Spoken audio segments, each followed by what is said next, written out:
औज़ु बिल्लाहि मिनश्शैतानिर्रजीम बिस्मिल्लाहिर्रहमानिर्रहीम कुलू वशरबू वला तुसरिफ़ू इन्नहु ला युहिब्बुल मुस्रिफ़ीन सदक़ल्लाहुल अज़ीम। मोहतरम सामीन, जैसा कि आपको मालूम है कि पिछली 3-4 वीडियो में मैंने सेहतमंद रहने के तिब्बी उसूल बयान किए थे और मज़ीद भी इंशाअल्लाह आगे बयान करूँगा।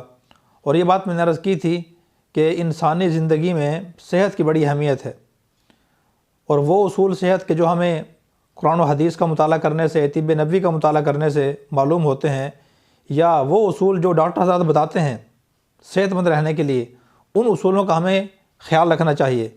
इसलिए कि जब तक इंसान की सेहत अच्छी ना हो तो इंसान ना दीन का काम कर सकता है, ना इंसान दुनिया का काम कर सकता है। 2 उसूल मैंने बयान किए हैं, कर चुका हूँ। पहला उसूल ये बयान किया था इंसान वाक करने की कोशिश करे।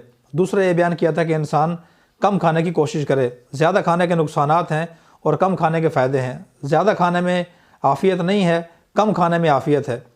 और फिर ये बात भी मैंने अर्ज़ की थी कि आज डॉक्टर हज़रात ये कहते हैं कि आज वो बीमारियां इंसानों को लग रही हैं कि जिनका ताल्लुक़ ज़्यादा खाने से है। अब वो कौन कौन सी बीमारियां हैं उनका मैं तज़किरा करूँगा। उससे कबल आप सल्लल्लाहु अलैहि वसल्लम की एक सुन्नत आपकी खिदमत में अर्ज़ करना चाहता हूँ। सुन्नत अल्लाह के नबी की ये है खाने के बारे में कि इंसान जो है पेट के 3 हिस्से करे। एक हिस्सा खाने के लिए, एक हिस्सा पीने के लिए और एक हिस्सा इंसान सांस के लिए रखे।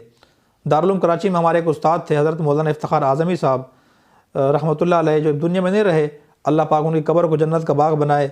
वो फरमाया करते थे कि यही सुन्नत मैंने अपने एक दोस्त को बताई, बेतकल्लुफ़ दोस्त था, कि खाने में पेट के 3 हिस्से करने चाहिए। तो वो कहने लगा, मौलाना साहब हमारा तो ये असूल नहीं है। हमारा तो ये असूल है कि इंसान यहाँ तक हलक तक पेट भर के खाए, पेट भर के भी नहीं, मैं तब इंसान भर ले फिर हलक तक खाए। तो मैंने पूछा फिर पानी की जगह कैसे बनेगी? तो वो कहने लगा, मौलाना साहब पानी बंदा इंसान ऊपर से ख़ुद पी ले, पानी अपनी जगह ख़ुद बनाएगा। तो फिर फरमाते हैं उस्ताद जी, मैंने कहा अभी सांस कैसे आएगा? तो वो कहने लगा कि मौलाना साहब जो काम हमारे इख्तियार में है वो हमें करना चाहिए। खाना हमारे इख्तियार में है, पीना हमारे इख्तियार में है, बाकी सांस की मर्ज़ी आए या ना आए। आएगा तो ज़िंदा रहेंगे, नहीं आएगा तो मर जाएंगे। हकीकत ये है मेरे दोस्तों, आज हमारी ज़िंदगी में खाना पीना बहुत ज़्यादा बढ़ चुका है, फिर ऊपर से ग़िज़ाएँ भी नाकिस हैं, जिसकी वजह से आज हमारी तबीयतें ख़राब हैं। शादी ब्याह के मौके पे, गमी खुशी के मौके पे और रोज़मर्रा की रूटीन में जो हम 3 टाइम खाना खाते हैं घरों में, जिन लोगों को अल्लाह पाक ने वुसअत दी है, खुशहाली अता फरमाई है, वो तो 3 से 4 खाने के टाइम में खा लेते हैं। और फिर उससे हट कर जब घर से खा के बाहर निकलते हैं, दुकान पर जाते हैं, दफ्तर में जाते हैं, स्कूल कॉलेज में जाते हैं, वहाँ जाके भी खाते हैं, तो सारा दिन हम खाते ही रहते हैं। तो ये अच्छी बात नहीं है। इंसान को इत्दाल से काम लेना चाहिए। पहले ज़माने में लोग एक एक टाइम में 3-3, 4-4 खाना नहीं खाते थे, कम खाना खाते थे, खालिस ग़िज़ा होती थी, खालिस खुराक होती थी, जिस्म को लगती भी थी। आज हम खाने तो बहुत ज़्यादा खाते हैं और ऊपर से नाकिस ग़िज़ाएँ होती हैं, खालिस नहीं होती, तो उन जिस्म को नुकसान देती हैं। अब मैं उन बीमारियों का तज़किरा करता हूँ जो ज़्यादा खाने से पैदा होती हैं, डॉक्टर हज़रात ने हमें बताई हैं या मेडिकल साइंस का मुताला करने से हमें मालूम होती हैं। मिसाल के तौर पर आज देखें, हर तीसरा आदमी ब्लड प्रेशर का मरीज़ है। अब ब्लड प्रेशर क्यों बढ़ता है? डॉक्टर हज़रात कहते हैं नमक ज़्यादा इस्तेमाल करने से, ज़्यादा बड़ा गोश्त खाने से, ज़्यादा चावल खाने से, ज़्यादा गैस वाली चीज़ें खाने से, बादी वाली चीज़ें खाने से, और जो फास्ट फूड हैं उनके ज़्यादा खाने से इंसान का ब्लड प्रेशर बढ़ जाता है। अब जब भी कोई ब्लड प्रेशर का मरीज़, इस तरह अंडे ज़्यादा इस्तेमाल करने से हर आदमी को मुवाफिक नहीं होते, तो अब जो भी बीपी का मरीज़ डॉक्टर के पास जाता है तो डॉक्टर उसको जहाँ एक तरफ दवाई देते हैं तो साथ साथ इन चीज़ों को छोड़ने का या कम करने का मशवरा भी देते हैं कि आपने चावल नहीं खाने, आपने बड़ा गोश्त ज़्यादा नहीं खाना, आपने अंडे ज़्यादा नहीं खाने, आपने नमक ज़्यादा इस्तेमाल नहीं करना, तो टेंशन आपने नहीं लेनी। तो इन चीज़ों के ज़्यादा इस्तेमाल से मना करते हैं। इसी तरह आप देखें, यूरिक एसिड एक बीमारी है, अक्सर लोगों को लगी हुई है।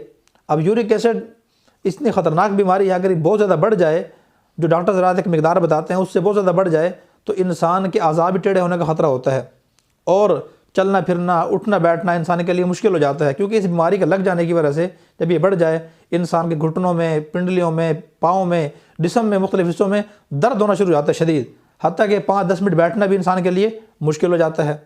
अब ये क्यों लगती है बीमारी, किस वजह से लगती है? डॉक्टर हज़रात कहते हैं ज़्यादा बड़ा गोश्त इस्तेमाल करने से, ज़्यादा चावल खाने से, ज़्यादा चने इस्तेमाल करने से, दालें ज़्यादा खाने से, पत्तों वाली सब्ज़ियाँ ज़्यादा खाने से, बादी वाली अशिया ज़्यादा इस्तेमाल करने से ये बीमारी इंसान को लग जाती है। लिहाजा कोई भी यूरिक एसिड का मरीज़ जब डॉक्टर के पास जाता है तो डॉक्टर जहाँ उसको एक तरफ दवाई देते हैं तो साथ साथ इन चीज़ों से परहेज़ भी बताते हैं कि जब तक आप परहेज़ नहीं करेंगे, इन चीज़ों का इस्तेमाल नहीं छोड़ेंगे, आपकी बीमारी ठीक नहीं होगी। इसी तरह आप देखें बवासीर एक बीमारी है, अक्सर लोगों को आज अल्लाह सबको महफूज फरमाए लग जाती है इंसान को। अब वो किस वजह से पैदा होती है? ज़्यादा बड़ा गोश्त खाने से, ज़्यादा चावल खाने से, ज़्यादा मुर्गन ग़िज़ाएँ इस्तेमाल करने से, सुर्ख मिर्च ज़्यादा इस्तेमाल करने से, ज़्यादा चाय पीने से, ज़्यादा बैठने से और गर्म चीज़ें ज़्यादा इस्तेमाल करने से ये बीमारी इंसान को लग जाती है। और अल्लाह मुआफ़ फरमाए, फिर इंसान के लिए क़ज़ा हाजत करना भी इंसान के लिए बाज़ औक़ात मुश्किल हो जाता है, बैठना इंसान के लिए मुश्किल हो जाता है। तो लिहाजा ये बीमारी भी इंसान को ज़्यादा इन चीज़ों के खाने से लगती है, मुर्गन ग़िज़ाएँ ज़्यादा इस्तेमाल करने से, फ़ास्ट फूड ज़्यादा इस्तेमाल करने से। जब भी कोई बवासीर का मरीज़ डॉक्टर के पास जाता है तो डॉक्टर जहाँ उसको एक तरफ दवाई देते हैं तो साथ साथ इन चीज़ों से परहेज़ भी बताते हैं और ये भी कहते हैं कि ये चीज़ आपने कम खानी है, ज़्यादा नहीं खानी, और कम भी तब खानी जब बीमारी ठीक हो जाए, वगैरह मना कर देते हैं। इसी तरह आप देखें नज़र कमज़ोर हो जाना भी एक मसला है। पहले ज़माने में ऐनक नहीं होती थी, अब नज़र इंसान की कमज़ोर हो जाती है, ऐनक इंसान को लग जाती है। वो किस वजह से लगती है, नज़र कमज़ोर क्यों होती है?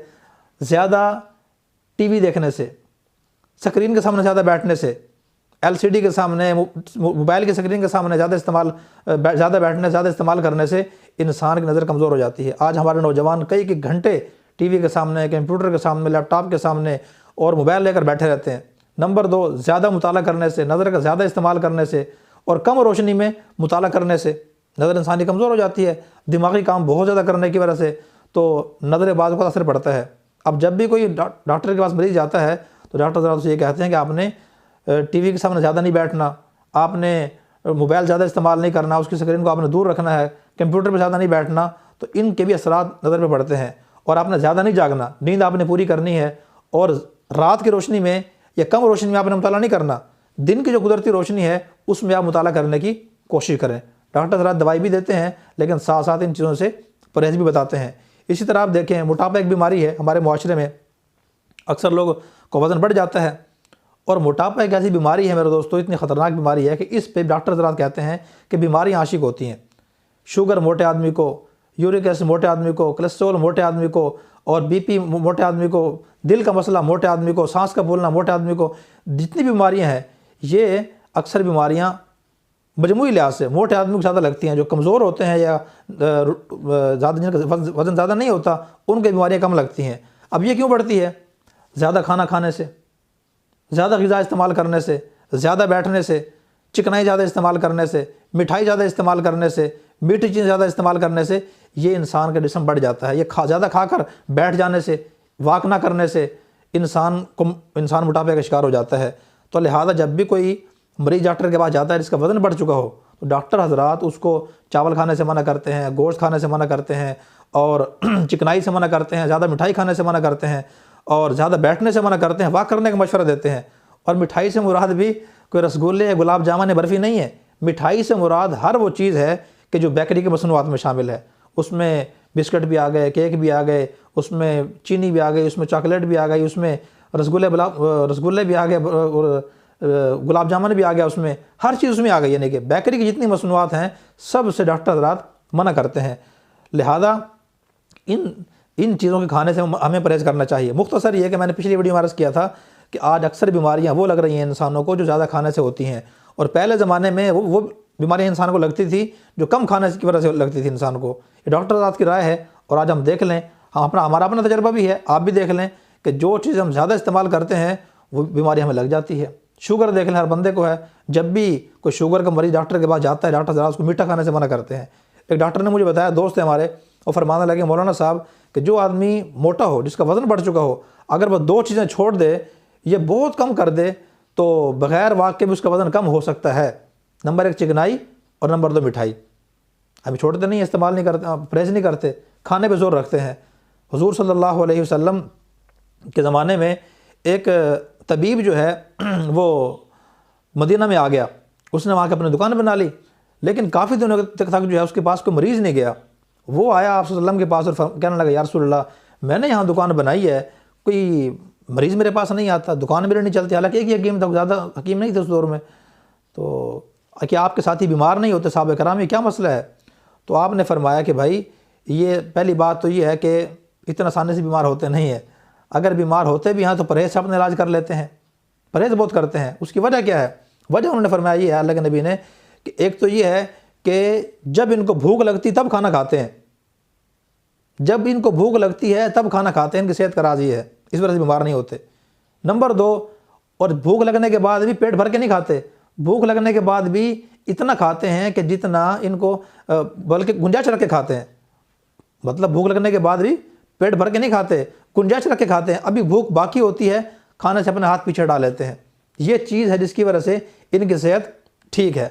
आज आप देखें, हमने तो खाने की रूटीन बनाई हुई है, चाहे भूख हो या ना हो, सुबह को नाश्ता भी करना है, भूख हो या ना हो दोपहर को खाना भी खाना है, भूख हो या ना हो शाम को भी खाना खाना है, और दरमियान में भी अपने दफ्तर में, दुकान पे, दोस्त अहबाब के साथ बैठ के हमने बहुत कुछ हमने खाना होता है। तो फिर सेहत कैसे रहेगी?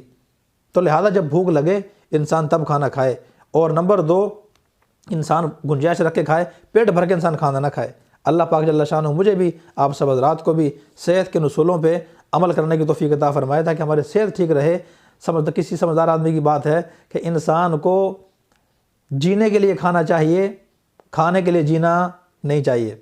बाकी तीसरा उसूल क्या है सेहतमंद रहने का, वो इंशाल्लाह मैं टोटल 10 उसूल मैंने जमा किए हैं, लिखे हैं स्टडी करके, तिब्ब नबी का मुताला करके, मेडिकल साइंस का और डॉक्टर के मशवरे से, वो इंशाल्लाह मैं वक्तन फ़क्तन अर्ज़ करता रहूँगा। अल्लाह पाक हमें अमल करने की तौफीक अता फ़रमाए। वाखिर दावाना अल्हम्दुलिल्लाहि रब्बिल आलमीन।